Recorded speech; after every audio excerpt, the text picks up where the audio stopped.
നീ കിടന്നു, ഞാന് പുറത്ത് വരാന്തേ കിടന്നോളാം. എനിക്ക് വരാന്തേ കിടന്നാലേ ഉറക്കം വരൂ.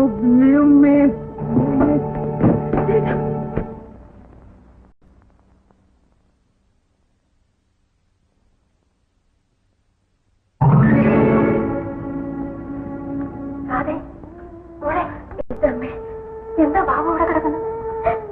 ഇന്നലെ രാത്രി ക്ലബിൽ പോയി ഒരു ലെവലിലാണ് തിരിച്ചു വന്നത്. എന്നിട്ട് ആത്ത കിടക്കൂല, തിന്നയിലേക്ക് കിടക്കും പറഞ്ഞിവിടെ ഒന്ന് കിടന്നു. ഗോപിയുടെ കല്യാണം കഴിഞ്ഞെന്ന് രാത്രി നിന്റെ ചേച്ചി അവനെ മുറിയിൽ കയറ്റിയില്ല. അവൻ ഇവിടെയാണ് കിടന്നുറങ്ങിയത്. നിന്റെ അച്ഛൻ അന്തസ് നോക്കി നിനക്ക് തെരഞ്ഞെടുത്ത ഭർത്താവാണ്. ഇവനും ഇവിടെ കിടന്നുറങ്ങുന്നത് കാണേണ്ട ചെടികേടാണല്ലോ എനിക്ക്. എല്ലാരും എത്തിയല്ലോ, ഇനി ഓണക്കോടി കൊടുക്കൂ. മോനെ ബാബു,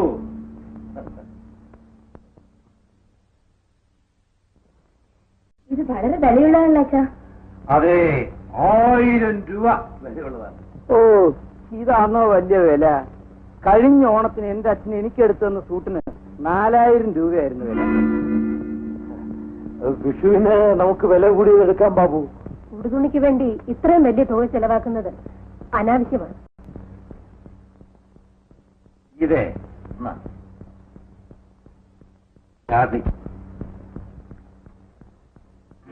ഇത് നിനക്ക്.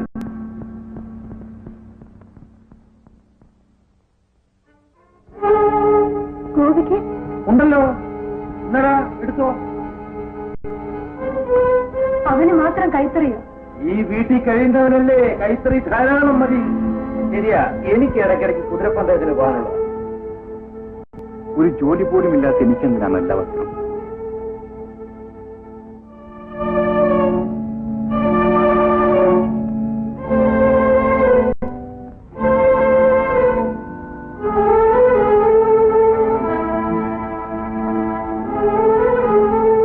നല്ലൊരു ഓണമായിട്ട് നിങ്ങൾ ചെയ്തത് ശരിയാണ്. ഗോപിയല്ലേ ഈ വീട്ടിലെ മൂത്ത മരുമകൻ, അവനല്ലേ ഏറ്റവും നല്ലത് വാങ്ങിക്കൊടുക്കേണ്ടിയിരുന്നത്. എനിക്ക് ഇഷ്ടമുള്ളത് ഞാൻ ചെയ്യും.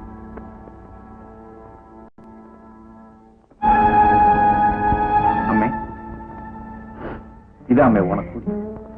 എനിക്കെന്തിനാ മോനെ ഓണക്കൂടി? നിന്റെ കാര്യം നടന്നാ മതി. കുഞ്ഞുനാളിൽ നിനക്കുണ്ടായിരുന്ന ഷർട്ടിന്റെയും നിക്കറിന്റെയും തുണികൾ ഇവർക്കാർക്കെങ്കിലും സ്വപ്നത്തിൽ പോലും കാണാൻ കഴിയുമോ മോനെ? അതെല്ലാം പോട്ടമ്മേ. അമ്മ എനിക്ക് എന്തെങ്കിലും ജോലി കിട്ടട്ടെ. അമ്മയ്ക്ക് 12 ജോഡി ഓണക്കോടി ഞാൻ വാങ്ങിച്ചു. അത് അന്നല്ലേടാ മോനെ. ഇപ്പൊ ഞാൻ ലക്ഷ്മിയമ്മയ്ക്ക് ഓണക്കോടി കൊടുക്കും. അയ്യോ വേണ്ട, മഹേശ്വരി അമ്മയ്ക്ക് പണിക്ക് സാർ വാങ്ങിച്ചു തന്നല്ലേ. ഇതല്ല ലക്ഷ്മിയമ്മേ. ഗീതയുടെ അച്ഛൻ ലക്ഷ്മിയമ്മയ്ക്ക് ഓണക്കോടി വാങ്ങി തരില്ലെന്ന് എനിക്കറിയാം. അതുകൊണ്ട് ഞാൻ ഇന്നലെ വാങ്ങി വെച്ചതാ. രാധേ, രാധേ, എന്തേട്ടാ ഇത് കണ്ടോ? ഈ പോലീസിലൊക്കെ സൂട്ടാണ് ഞാൻ എങ്ങനെ പുറത്തു പോകുന്നത്? ചെരുപ്പ് കടയിൽ കൊടുത്തേക്ക് പോലീസ് ചെയ്യിക്കാം. എനിക്ക് ഉടനെ പുറത്തു പോകേണ്ടതാണ്. ഞാൻ പോലീസ് ചെയ്തുതരാം. വേണ്ട വേണ്ട, നിന്റെ ചേട്ടത്തിന്റെ ഭർത്താവുണ്ടല്ലോ കോമ്പൻ, അവനെ ഇങ്ങോട്ട് വിളിച്ചു. എന്തിന്? നീ പറയുന്നത് കേട്ടാ അവന് വിളിക്കാൻ.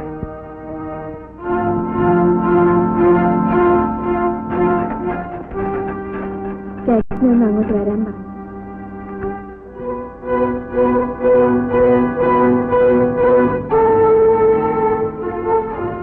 എന്താ ബാബു? 2 മിനിറ്റിനകം ഷൂ ഒന്ന് പോളിഷ് ചെയ്യണം. ഷൂ പോളിഷ് ചെയ്യാൻ പറയുന്നത് ചേട്ടനോടോ? പിന്നെ അല്ലാതെ, പോളിഷ് ചെയ്യാൻ ഇവൻ എക്സ്പേർട്ട് ആണെന്ന് ഡ്രൈവർ പറഞ്ഞല്ലോ. അനിയ, ഞാനിപ്പോ ചെരുപ്പ് കടയിലെ ജോലിയൊക്കെ മതിയാക്കിയിരിക്കുക. ഇവിടുത്തെ എച്ചിലൊന്ന് ജീവിക്കുന്ന നിനക്ക് എന്റെ ഷൂ പോളിഷ് ചെയ്ത് അന്തസ് പറഞ്ഞു പോകും. നീ എന്റെ അനുജത്തിയുടെ ഭർത്താവായി പോയി. അല്ലെങ്കിൽ നീ പറഞ്ഞതിന് ഞാൻ മറുപടി പറയുമായിരുന്നു. അപ്പൊ നീ അമ്മാവന്റെ ഷൂ പോളിഷ് ചെയ്ത് കൊടുക്കുന്നത്? അദ്ദേഹം എന്നെ വളർത്തിയ മനുഷ്യനാണ്.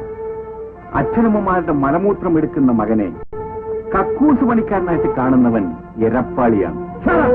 കടത്തി സംസാരിക്കണ്ട. മര്യാദയ്ക്ക് നീ ഇത് പോളിഷ് ചെയ്ത് തരുന്നുണ്ടോ? ഞാൻ തന്നെ ചെയ്തു തരണമെന്ന് അങ്ങക്ക് വലിയ നിർബന്ധമാണോ? അതെ. എന്നാൽ ഇങ്ങ് തന്നാട്ടെ. നീ വിഷമിക്കാതെ, അവരൊക്കെ വലിയ ആളല്ലേ. പറഞ്ഞാൽ ചെയ്തു കൊടുക്കാതിരിക്കാൻ പറ്റുമോ? പിന്നെ പോകുന്ന വഴിക്കൊരു നല്ല ചെരുപ്പ് കട ഉണ്ട്. അവിടെ കൊണ്ട് കൊടുത്താൽ ഭംഗിയായത് പോളിഷ് ചെയ്ത് തരും. നേരെ ഇങ്ങനെ അങ്ങോട്ട് പോയാട്ടെ. എരപ്പാളി, നീ അത്രക്കാരോ? നിന്നെ കൊണ്ട് പോളിഷ് ചെയ്യിക്കാൻ ഞാനും നോക്കട്ടെ. അവൻ അത്രയ്ക്ക് അഹങ്കാരമോ? എടാ ഗോപി, ഗോപി,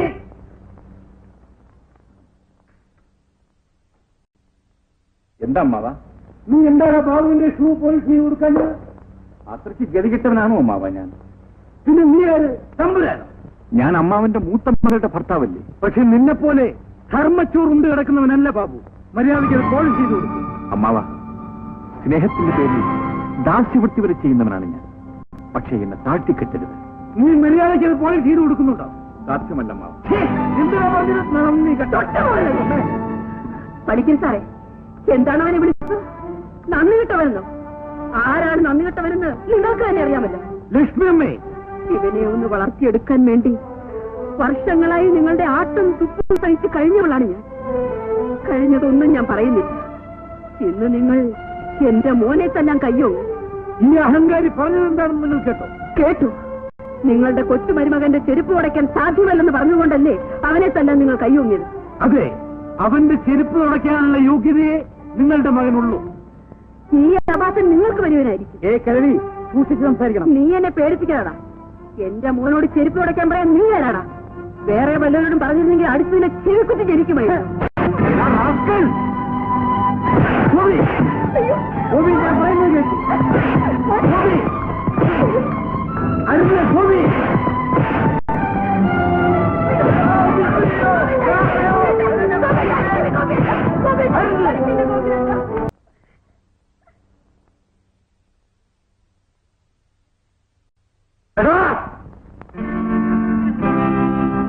നീ എന്റെ മുമ്പിൽ വെച്ച് ബാബുവിനെ തല്ലിയല്ലേ?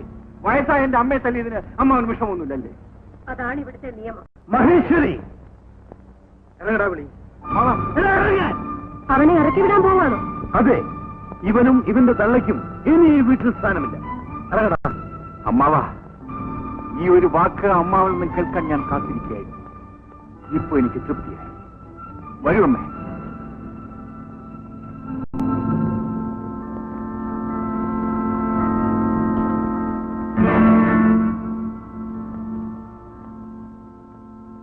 നീ എന്തിനാ അവളെ നോക്കുന്നത്? ഭാര്യ കൂടെ വരുന്നുണ്ടോ എന്നറിയാനായിരിക്കും. അവള് വരില്ലടാ. അവള് അച്ഛന്റെ മകളാ. താലി കെട്ടിയവനൊന്നും അവൾക്ക് പ്രശ്നമല്ല. ഒരു വിധവയെ പോലെ ഈ വീട്ടിൽ നിന്നും നരകിട്ട് മരിച്ചാലും അവള് വരില്ല. എന്നെ ഭർത്താവായി അംഗീകരിക്കാൻ തയ്യാറില്ലാത്തവളെ കൂടെ വിളിച്ചുകൊണ്ട് പോകാൻ എനിക്കെന്താ ഭ്രാന്തുണ്ടോ അമ്മേ? ഞങ്ങൾ ഇറങ്ങുന്നു അമ്മേ. നിൽക്കൂ, ഞാനും വരുന്നു. ഇതേ, എന്താ? നീ അവന്റെ പിന്നാലെ പോവുക? അതെ, പോകരുതെന്ന് ഞാനാണ് പറയുന്നത്. ഞാൻ പോയേ തീരും. പിന്നെ ഈ പടിക്കകത്ത് കിടക്കാമെന്ന് നീ വിചാരിക്കരുത്. ഇതിനകത്തുള്ള ജീവിതം മതിയാക്കിയിട്ടാണ് അച്ഛൻ ഞാൻ പോകുന്നത്. എന്റെ ശവം മൂലം ഇനി അച്ഛനെ കാണേണ്ടി വരില്ല. അമ്മയ്ക്ക് ഞാൻ ഇവിടുത്തെ പോയാലേ തൃപ്തിയാവുള്ളൂ. ഞാൻ എന്റെ ഭർത്താവിനെ അനുസരിക്കുന്നില്ല എന്നല്ലേ അമ്മ പറയുന്നത്? അമ്മേ, അമ്മ എന്നെ അടുത്തേൽപ്പിച്ച് എന്റെ ഭർത്താവിന്റെ കൂടെ ഞാൻ പോവുകയാണ്. ഞാനും എന്റെ അമ്മയും തെരുവിലേക്കാണ് പോകുന്നത്. അവിടെ പട്ടുമെത്തിയും പാൽപ്പായസവും ഒന്നും കാണൂല. ഞാൻ ജീവിക്കാൻ വേണ്ടി കൂടെ വരുന്നെങ്കിലല്ല അതൊക്കെ നോക്കേണ്ട കാര്യമുള്ളൂ. ഞാൻ മരിക്കാനാണ് വരുന്നത്. എന്റെ ശവം കണ്ടെങ്കിലും എന്റെ അമ്മയുടെ മനസ്സൊന്ന് തണുത്തോട്ടെ. ഇതേ, നീ പോകരുത്. ഞാൻ പറയുന്നത്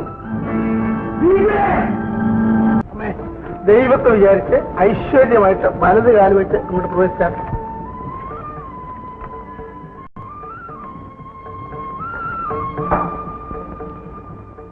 കൊച്ചപ്പന്റെ സഹായം കൊണ്ട് ഞങ്ങൾക്കൊരു വീട് കിട്ടി. പക്ഷെ വെറും കൈയോടെയാണ് ഞങ്ങൾ വന്ന് കയറിയിരിക്കുന്നത്. ഞാനിവിടെ ഉള്ളപ്പോ ഒന്നിനും വിഷമിക്കണ്ട. ഒരു വീട്ടിന് വേണ്ട തട്ടുമുട്ട് സാധനങ്ങളൊക്കെ ഞാൻ സംഭരിച്ചോണ്ട് വരാം. നീ ചെയ്യുന്ന ഈ ഉപകാരം ഞങ്ങൾ മറക്കില്ല ഉണ്ണി. ഒരുപാടാണോ ലക്ഷ്യമേ? നിങ്ങൾ എങ്ങനെ ജീവിക്കുന്നു? പണിക്കരത്തേത്തിന് വീട്ടിൽ ഏത് പരിതസ്ഥിതിയിലാണ് വന്നതെന്നൊക്കെ എനിക്കറിഞ്ഞൂടായിരുന്നു. അതൊക്കെ എനിക്ക് പറഞ്ഞിട്ട് എന്താ പ്രയോജനം? ഞാൻ പോയി ജാനകിയെയും കല്യാണിയും ഇങ്ങോട്ട് വരാൻ പറഞ്ഞു. അവരുടെ തൂത്ത് വൃത്തിയാക്കട്ടെ, എന്നിട്ട് അരിയെടുപ്പ് പരിപാടിയൊക്കെ തുടങ്ങിയാൽ മതി കേട്ടോ. എന്റെ ഭർത്താവ് ആദ്യമായിട്ട് എന്നെ താമസിപ്പിക്കാൻ കൊണ്ടുവന്നിട്ടുള്ള ഒരു സ്ഥലം. എനിക്ക് സ്വന്തമായൊരു വീടോ 4 കാശോ ഇല്ലാത്തതാണെന്ന് നിനക്കറിയാമല്ലോ. അത് ഞാനല്ല അറിയേണ്ടത്. എന്റെ കഴുത്തിൽ താലി കെട്ടിയപ്പോ നിങ്ങൾ ഓർമ്മിക്കേണ്ടതായിരുന്നു. മോളെ, ഏത് കഷ്ടപ്പാടിലും യോജിച്ച് ജീവിക്കേണ്ടവരാണ് ഭാര്യ ഭർത്താക്കന്മാർ. എനിക്കങ്ങനെ ജീവിക്കണ്ട. ഞാൻ ഇവിടെ കിടന്ന് നരകിച്ച് മരിക്കുന്നത് എന്റെ അച്ഛനമ്മയും കാണണം. ഇക്കണക്കിന് മോള് ആ വീട്ടിൽ നിന്ന് പോരണ്ടായിരുന്നല്ലോ. വന്നില്ലെങ്കിൽ ഞാൻ അനുസരിച്ചില്ലാത്തവളാ. നിന്നോട് ഇങ്ങോട്ട് വരാൻ ആരെങ്കിലും അപേക്ഷിച്ചു? നീ വന്നതിലേക്ക് കൂലി വേല ചെയ്തെങ്കിലും നിന്നെ ഞാൻ സംരക്ഷിക്കും. അത്യാവശ്യത്തിനുള്ള സാധനങ്ങളൊക്കെ കൊണ്ടുവന്നിട്ടുണ്ട്. എല്ലാവർക്കും ഉണ്ട്. കട്ടിലും ബെഞ്ചൊക്കെ സാർ അവിടെ കൊണ്ടുവരും. ആദ്യം ഇവിടെ ഒക്കെ തൂത്ത് വരിട്ട് ബാക്കി കാര്യം ശരിയാ. എന്നെ കരി വെച്ചാൽ മതി. തൂക്കുകയും വരിയൊക്കെ ഞാൻ ചെയ്തോളാം. അയ്യോ അമ്മച്ചിയോ, പിന്നെ ഞങ്ങളൊക്കെ എന്തിനാ ഇങ്ങോട്ട് വന്നത്? അതുമല്ല, ഈതക്കുഞ്ഞ് എന്താ ഒരു വല്ലായ്മ? ഒരു വല്ലായ്മയില്ല. ആ ചൂടിന് നന്നാട്ടെ. വേഗം ഇവിടേക്ക് ഒന്ന് തൂത്ത് വൃത്തിയാക്കിയാൽ. അയ്യോ വേണ്ട പോലെ, അവിടെ കൊണ്ട് തൂപ്പിക്കാനും. അമ്മ ചുമ്മാ നാട്ടെ. എന്നോ ഇവിടെ ഒന്ന് വൃത്തിയാക്കി തരുമോ? എന്നാ പിടിക്കാൻ. എനിക്കിതൊന്നും പരിചയമില്ല. ഇത് പരിചയപ്പെടാനൊന്നുമില്ല. അവര് ചെയ്യുന്ന പോലെ അങ്ങ് ചെയ്തേച്ചാൽ മതി. എന്നാ പിടിക്കാൻ. അമ്മേ, ഞാൻ വെളിയിൽ എവിടെയെങ്കിലും പോയി ഒരു ജോലി അന്വേഷിച്ചു ഉടനെ അമ്മേ.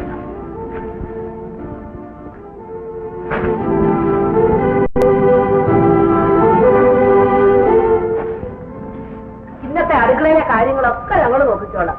പിന്നെ അമ്മച്ചി, ഇവിടെ നിന്നും തുമ്മിയാ കേൾക്കാനുള്ള ദൂരമേ ഉള്ളൂ ഞങ്ങൾ താമസിക്കുന്നിടത്ത്. എന്ത് വേണമെങ്കിലും അച്ഛന്മാരെ അറിയിച്ചാൽ മതി. അറ്റൻഷനായിരുന്നു. ഞായറാഴ്ച മദ്രാസിൽ നടക്കുന്ന കുതിരപ്പന്തയത്തിൽ പങ്കെടുത്താൽ 2 ലക്ഷം രൂപ കിട്ടും. അതിന് ഞാൻ തടസ്സമൊന്നും പറഞ്ഞില്ലല്ലോ. അല്ല, വെറുതെ കയ്യും വീശിയെന്ന് പോയാൽ മതിയോ? പിന്നെ കുറഞ്ഞത് 10,000 രൂപയെങ്കിലും വേണം. കഴിഞ്ഞ ആഴ്ചയല്ലേ അച്ഛൻ 15,000 രൂപ തന്നത്? തന്നില്ലെന്ന് ആര് പറഞ്ഞു? പക്ഷെ ഈ ആഴ്ച എനിക്ക് ആവശ്യമുണ്ട്. അച്ഛനോട് ഞാൻ ഇനി പണം ചോദിക്കില്ല. വേണ്ട, ആരും അറിയാതെ ഒരു രഹസ്യ വഴി ഞാൻ പറഞ്ഞുതരാം. നിന്റെ ആഭരണങ്ങളൊക്കെ ഇങ്ങനെ. ആഭരണങ്ങൾ അമ്മ വാങ്ങി കൂട്ടി വെച്ചിരിക്കുകയാണ്. അതെന്തിനാ അമ്മയുടെ കൊടുത്തത്? അതെങ്കിലും നശികരിക്കട്ടെ എന്ന് കരുതി. അത് ന്യായം. അപ്പോ ആഭരണങ്ങളെല്ലാം അമ്മയുടെ അലമാരി വെച്ച് കൂട്ടിയിരിക്കുക. ഇനി എന്ത് ചെയ്യും?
ഇതും നിന്റെ തന്നെയല്ലയോ?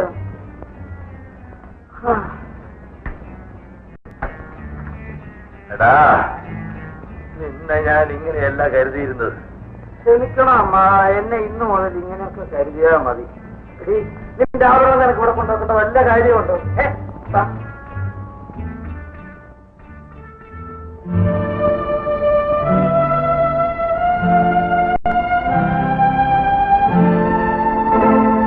ഒരു മകളെ ലാളിച്ച് നിങ്ങൾ വഷളാക്കി. അടുത്തൊരു മരുമകനും അതേ വളം തന്നെയാണ് നിങ്ങൾ വെച്ചു കൊടുക്കുന്നത്. ഇത് കണ്ടില്ലെന്ന് വെച്ചാൽ എവിടത്തെ അവസാനിക്കുമെന്നറിയാമോ? അതിന് ഞാൻ എന്ത് വേണമെന്നാണ് നീ പറയുന്നത്? ബാബുവിനെ രാധയും ഒരു വീടെടുത്ത് മാറ്റി താമസിപ്പിക്കണം. കാറ്റിന്റെ വില എന്താണെന്ന് അപ്പോഴേ അവൻ പഠിക്കും. വാടക വീട്ടിലേക്ക് അയക്കുന്നത് നാണക്കേടാണ്.